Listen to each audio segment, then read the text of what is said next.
all over this unhappy globe, there are heroic volunteers putting up a selfless battle on behalf of the wretched of the earth.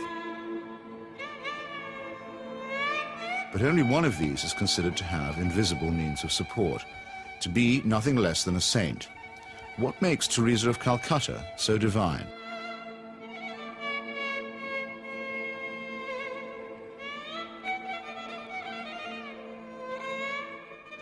Long before Mother Teresa's helicopter touched down at about 11:20 this morning, the crowds were gathering here at Knock.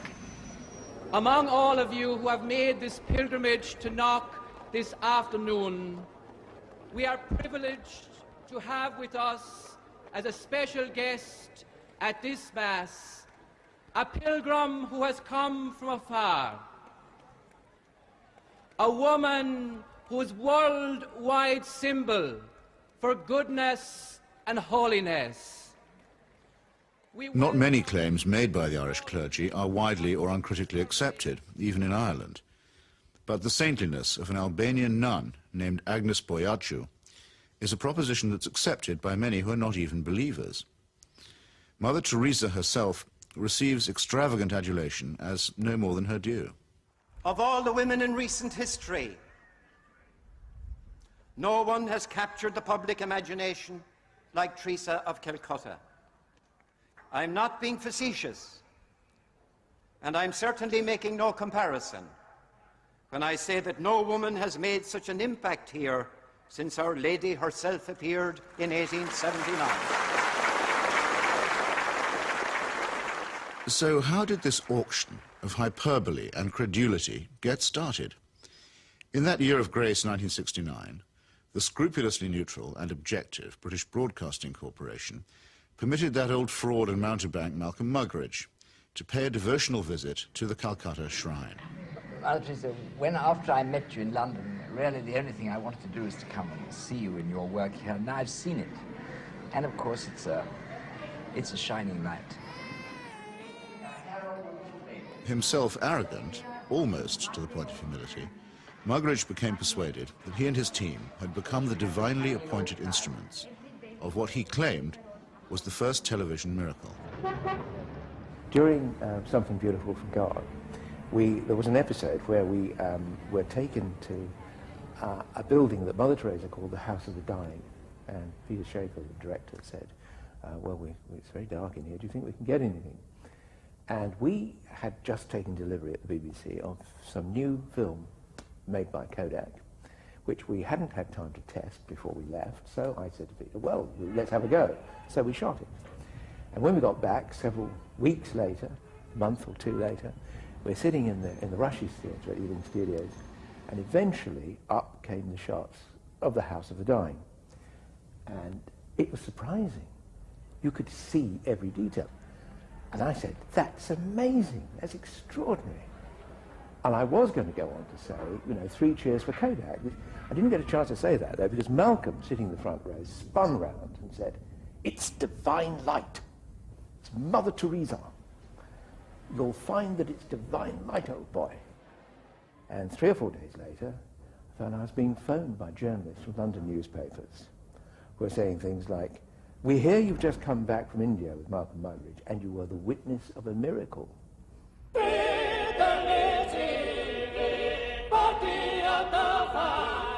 And a star was born.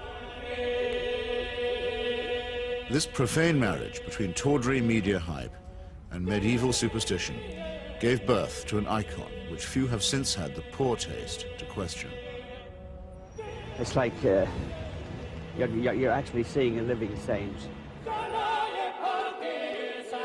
Give a man a reputation as an early riser, said Mark Twain, and that man can sleep till noon. How does the reputation of Holy Mother Teresa look if, just for a moment, we switch off Malcolm Muggeridge's kindly light?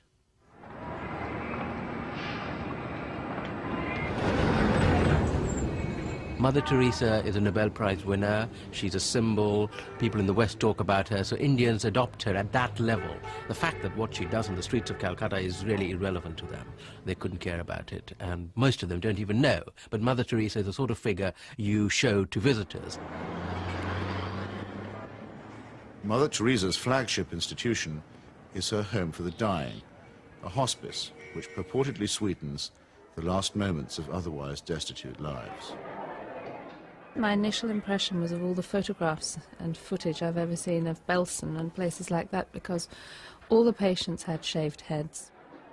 There are no chairs anywhere, there are just these stretcher beds, and they're like First World War stretcher beds. There's no garden, no yard even, no nothing. And I thought, what is this? This is 2 rooms with 50 to 60 men in one, 50 to 60 women in another. They're dying.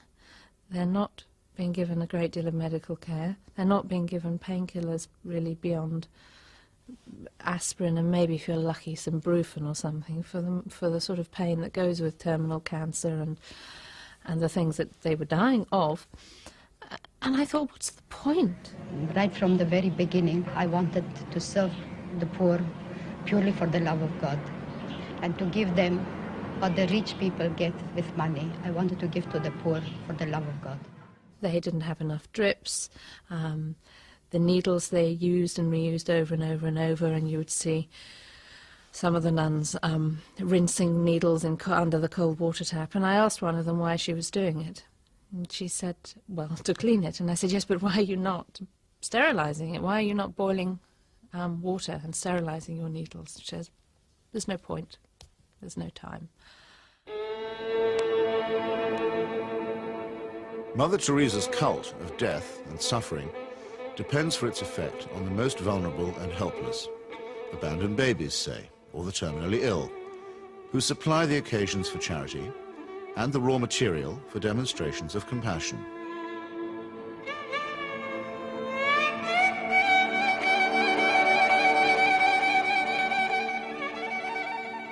The first day I was there, when I'd finished working in the women's ward, I went and waited on the edge of the men's ward for my boyfriend, who was looking after a boy of 15 who was dying. And an American doctor told me that she had been trying to treat this boy and that he had a really relatively simple kidney complaint that had simply got worse and worse and worse because he hadn't had antibiotics, and he actually needed an operation.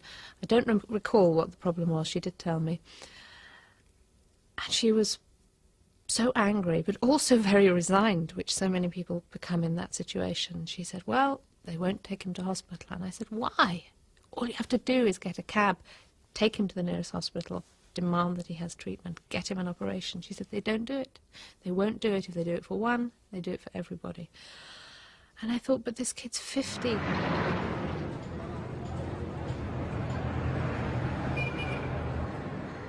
I ventured on my own pilgrimage to the Missionaries of Charity in Calcutta in early 1980. Who could fail to be touched by the work of the orphanage? Not I, though I did find myself a little put off by the mission's motto, he that loveth correction, loveth knowledge. Bit of a workhouse ring to that, perhaps. But it was Mother Teresa herself who completed the wreckage of the effect. As we stood by the tiny cots, she turned and said, this is how we fight abortion and contraception in Calcutta. Now, it might be argued that a campaign against family planning is low on the list of Calcutta's many pressing needs. But as a leading member of the Pope's fundamentalist tendency on matters of sex and procreation, Mother Teresa has made this single issue into her global crusade. The greatest destroyer of peace today is the cry of the innocent, unborn child. If a mother can murder her own child in her own womb, what is left for you and for me to kill each other? Tenderness about the unborn is an emotion that I share myself. But tenderness about the unborn also becomes an overtly political matter when it's preached by a presumable virgin who also campaigns against birth control. Let us promise Our Lady, who loves Ireland so much, that we will never allow in this country a single abortion.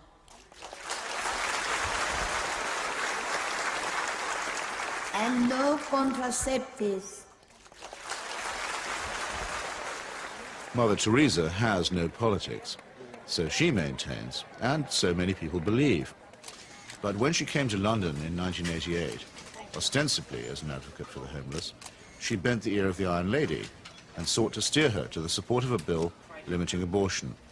The sponsors of that bill, who arranged the meeting, were in no doubt that her intervention was political.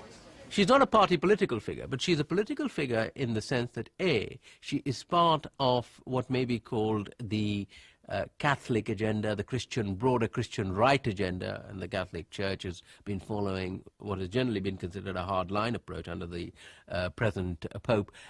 Now, she's part of that agenda, and that is fairly political agenda. I mean, you know, no abortion, opposition to birth control, ideas like that are fairly, you could say they would be contested in the political arena. And the second factor is that she is also part, if you like, of the Western agenda, where the West is still part of the third world. The rich world has a poor conscience. It wants, in fact it needs, to think that someone, somewhere, is doing something about the third world. And the Mother Teresa myth ministers to this desire. Here is a Western woman who has forsaken her life, albeit whatever life she might have had in Albania, you know, for sacrifice herself for the people of the third world. It makes the West feel better, you know. This is one of us again, once again rescuing the third world. Raising the roof. Yes, raising the roof. He's got his rations. Yes, he's got it, he's cleaning it.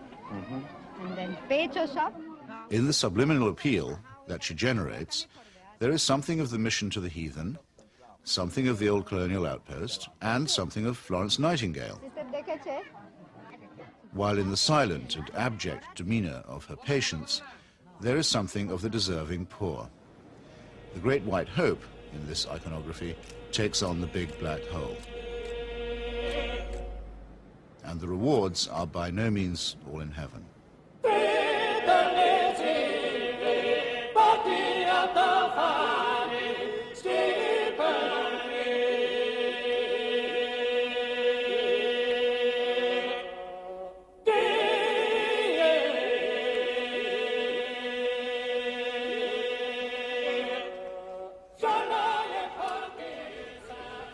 For someone whose kingdom is not of this earth, Mother Teresa has an easy way with thrones, dominions, and powers. Why do the rulers of this sinful and selfish world find her so awfully congenial? Is it because she returns the compliment? She may or may not comfort the afflicted, but she has certainly never been known to afflict the comfortable. Some people see her here, posing with Ron and Nancy. In the truest sense, citizens of the world. Mother Teresa is. The very hand that bestowed the Medal of Freedom on Mother Teresa armed and paid the death squads of Central America. Accepting the award with her customary modesty on behalf of all the world's poor, she croaked, "I never realized that you loved the people so tenderly." I must say, I hadn't noticed that either. Reagan's proxies murdered, among many others, 4 American nuns and the Catholic Archbishop of San Salvador at the very moment that he was celebrating Mass. But, visiting the slaughterhouse states of the region during that period, Mother Teresa found nothing untoward. Everything was peaceful in the parts of the country we visited, she claimed, after touring the killing fields of Guatemala, adding for good measure, "I do not get involved in that sort of politics."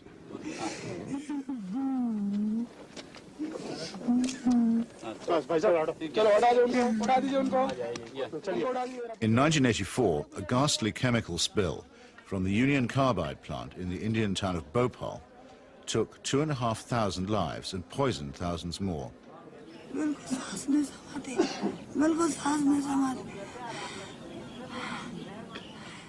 This was an act not of God, but of a negligent multinational corporation.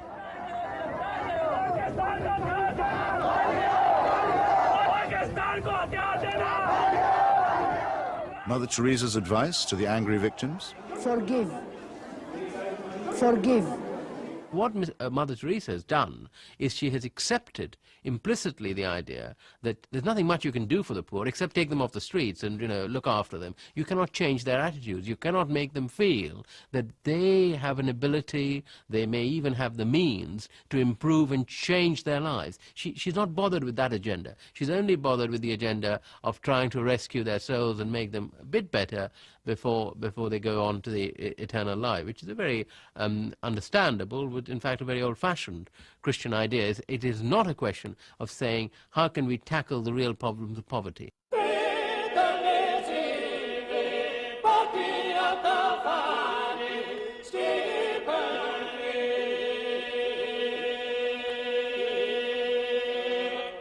Like most people who claim to be apolitical, Mother Teresa is in practice and in theory an ally of the status quo, and when the status quo is threatened, a trusted ally of the conservative forces. This places her in bold contrast to those, even among the religious, who have rejected the fatalistic and submissive conclusions about poverty that are promulgated by Catholic traditionalists like her. With our hands, with our life, with our love, we ask justice, we ask freedom, and we take justice, because the justice is not like a gift which they gave. No, liberty, freedom, they don't give that. We have to take that. And in fact, we go through the streets and we took our liberty, we took our freedom, asking for justice. The Roman Catholic hierarchy has never forgiven Father Aristide, the legally elected president of Haiti, whom it regards as a base heretic. For his efforts to chase the moneylenders from the temple, he was banished from his order and forbidden to serve Mass. To the very last, the Vatican was the only foreign power to recognize the military junta that misruled Haiti. And the ground for this, too, was prepared by Mother Teresa. In 1980, she visited the island and accepted the Haitian Legion of Honor Award from Baby Doc Duvalier. She found much to praise in his corrupt, dynastic regime, telling astonished reporters that she had, quote, never seen the poor people being so familiar with their head of state as they were with the Duvaliers. It was a beautiful lesson for me, she simpered. I've learned something from it. The Haitian people, indeed, could not wait to get close to the Duvaliers, who in their turn moved forever to the French Riviera.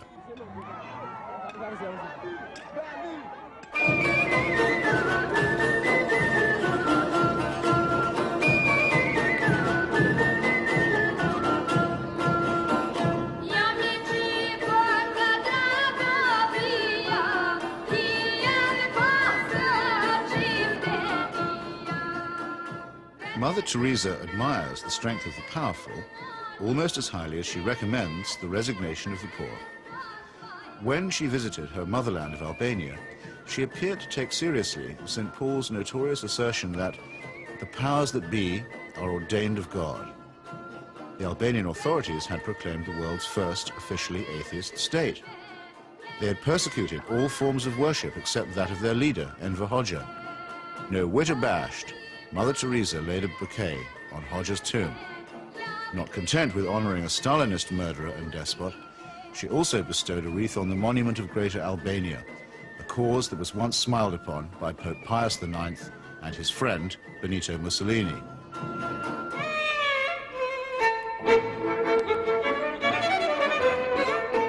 Albania is, for secular reasons, quite rich in orphans. So there was ample scope for an orphanage specialist to praise the institutions of the regime while keeping silent about its victims.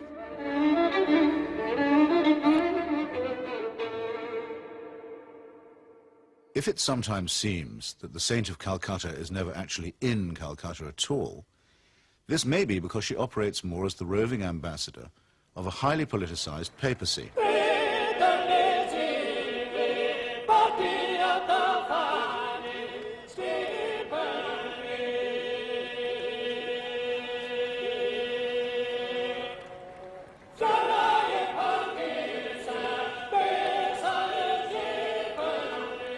Vatican foreign policy has taken her from the shores of Lebanon, where the Roman Catholic militia perpetrated the mass murder at the Sabra and Shatila camps, to Nicaragua, where the Cardinal was the patron of the Contras, to Armenia, where she helped Mother Church gain a foothold in the Soviet Union. In return, the present Pope is known to have placed her on the fast track for canonization. This is the kind of politics in which she does indeed get involved. Sometimes when I think of Mother, I wonder if I've done just right. Though I'm many miles away, I can almost hear her say, "Where's my wandering boy tonight?" Robert Maxwell's genius for self-promotion made a nice fit with Mother Teresa's talent for fundraising. It became hard to decide which of the two was using which, or was it both? In the United States, Mother Teresa accepted well over $1 million from Mr. Charles Keating, a right-wing Catholic fundamentalist and anti-pornography crusader who was also a California savings and loan tycoon. Mr. Keating's problem was that he was using other people's money. He's now behind bars after the greatest scandal in American financial history. But while he was flying high, Mother Teresa flew right along with him. She got the use of his private plane. He got a personalized Mother Teresa crucifix, which he used to store up treasure on earth. Let's get him out of here. Why should the missionaries of charity have such a special vocation for work among the rich? And does Mother Teresa pick frauds because they need her help more than the honest billionaires? It's not a question that she's ever answered, but then, in the prevailing atmosphere of piety and adoration, it's not a question that she's ever been asked.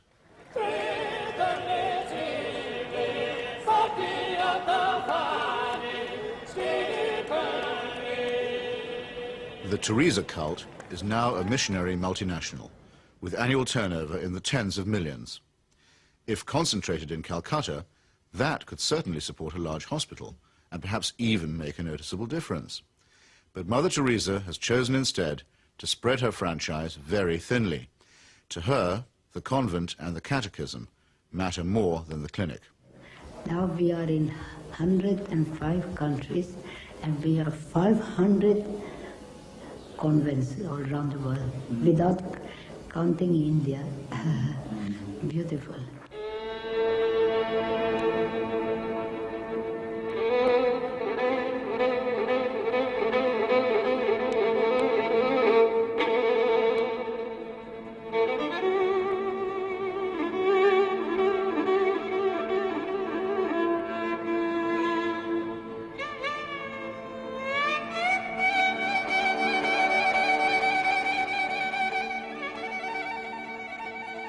Modesty, simplicity, humility.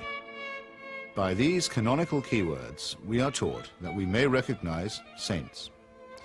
Yet Mother Teresa regards herself as mandated by heaven, which is hardly modest.